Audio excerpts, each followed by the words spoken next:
Okay, so after talking to somebody today, I realized, let me get this like steady here.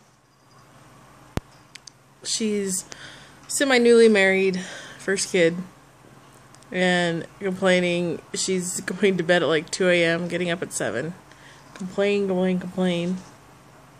Because she's staying up late to finish the house, getting up early because that's when the family gets up, her husband gets up to go to work, all that fun stuff.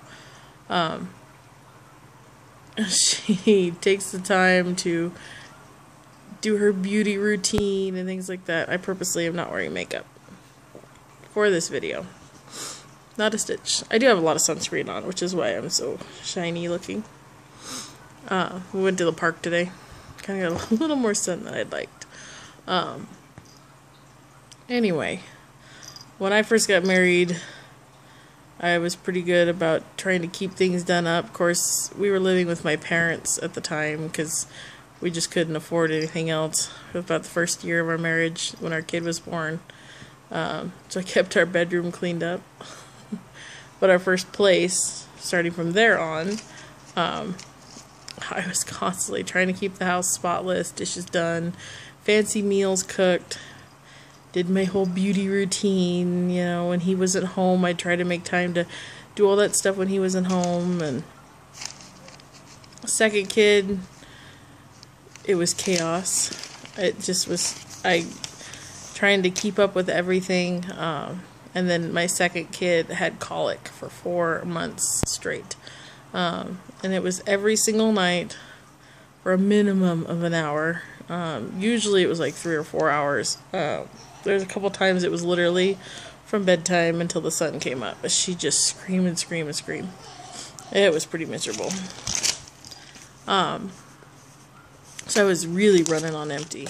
Hold on, I got a cat over here chewing on me. Anyway.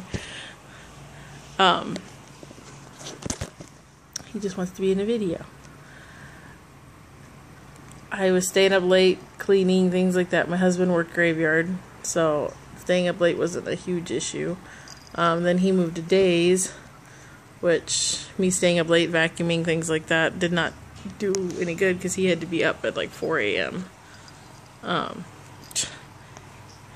Kittens are a pain in the butt too. I don't suggest that when you have small kids.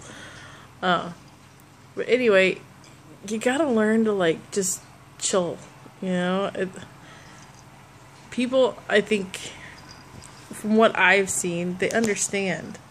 You got kids under the age of 5, they're not really old enough to have chores. They don't have the desire to keep things clean and picked up.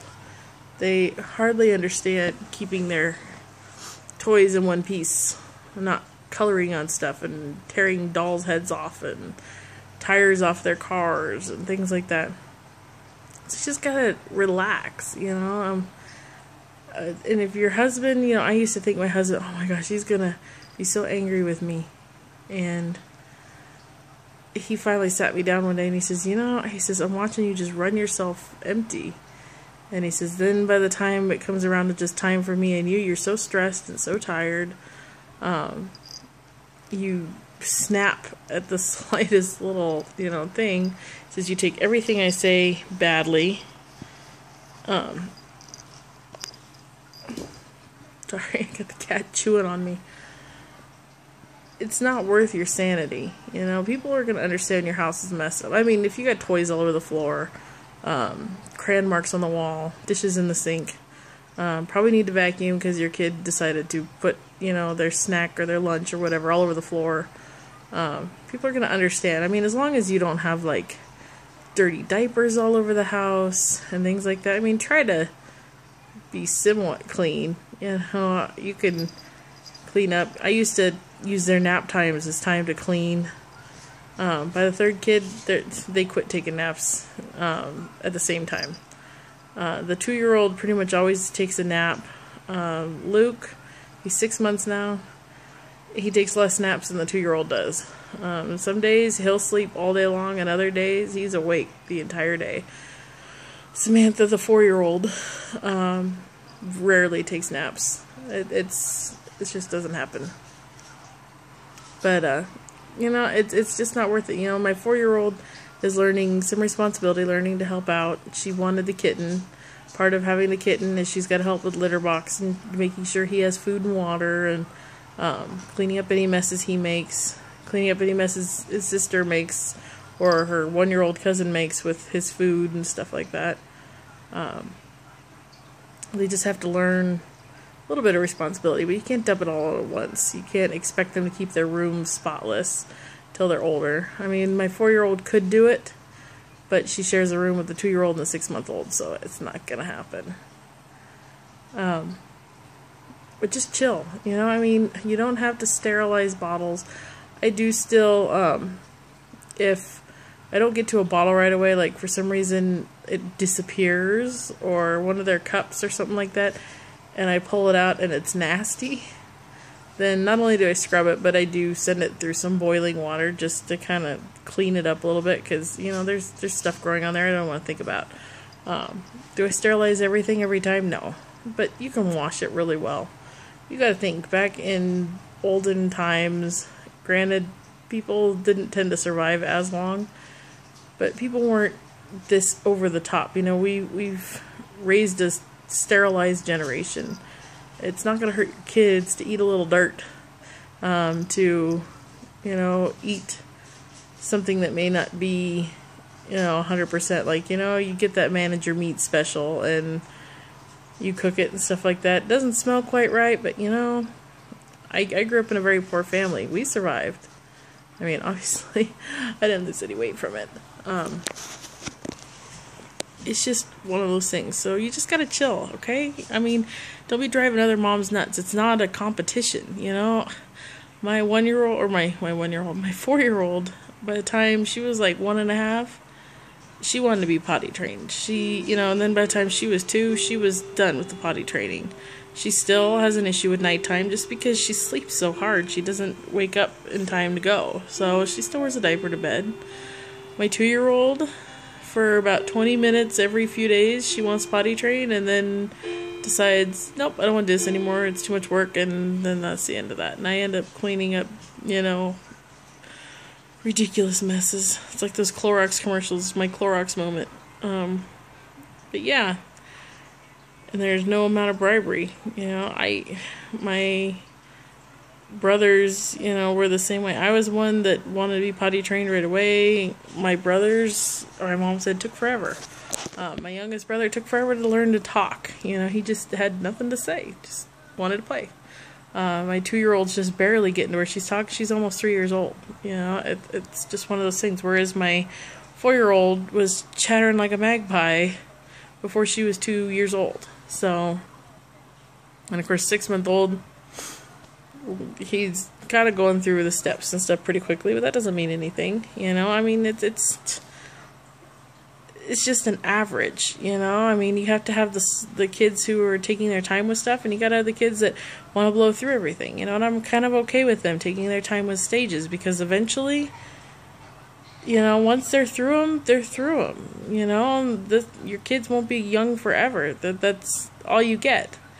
You know, their first words, their first fall off a swing, like, you know, all that stuff. You gotta take it and go.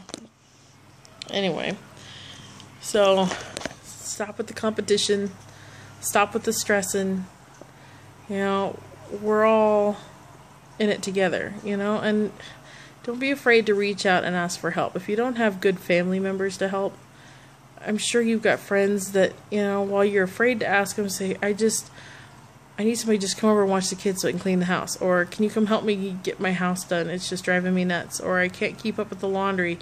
You know, good friends are right there to help, whether they have kids or not, whether they understand or not, you know. And if you don't have friends that are like that, you may want to rethink your friends, you know. Get some mom friends.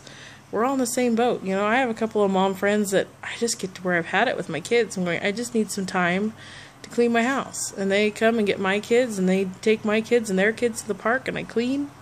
Then there's days where they want to have a date night or whatever, and they bring their kids over here, and we have fun, and, you know, we switch off. It doesn't cost anything. It's just a little more of your time. You know, we all work together. So, like I said, we're all in this together. Quit turning it into a competition. Other cultures, mothers band together. They're like this secret club that the only way you can get in is to have kids. It's just the way it is. I mean, it's the ultimate, you know, blessing and burden all at once, is to be a wife and a mother.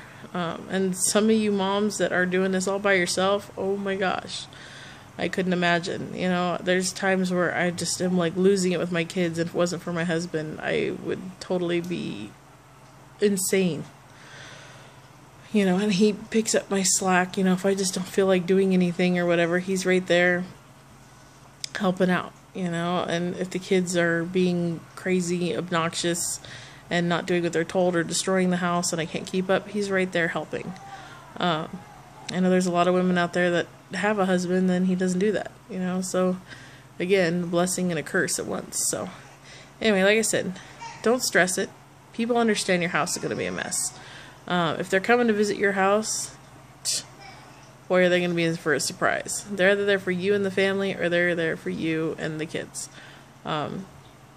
Nobody expects anything out of you that you can't pull off, you know. And those of you that act like you're super mom, I know there's a few that are. You're not helping anybody by, you know, killing yourself to pretend that your house is spotless and perfect meals are on the table, and that you don't, you know, hide that bag of chicken nuggets or hot dogs or something in the back of the freezer, you know, for those times that you're so far behind on everything, you know. You're just driving yourself nuts for nothing, because we all deep down know that none of us are perfect. So anyway, like I said, hopefully this helps. You know, like I said, I have a couple of friends that are going through these major crises in their life because they just can't keep up. So be nice to yourself. Be nice to other moms. When you see that mom struggling with the kids in the grocery store, don't stand there and stare. You know, don't judge. Because that, you know, that's going to be you. You know it is. I know every time I go to the store, I always go, why do I take these kids every time? It's always a nightmare, you know, and every aisle I'm bribing them, you know, and the older they get, the worse it gets, amazingly enough. I thought it would be hard with babies. So anyway, love you all. Be good mommies to each other. Be good mommies to your kids. Be good wives. God's blessed you. You know, He's blessed you with a home to take care of. He's blessed your family with junk to destroy the house. He's blessed your family with food on your table or the floor. So just take it for what it is. All right? God bless.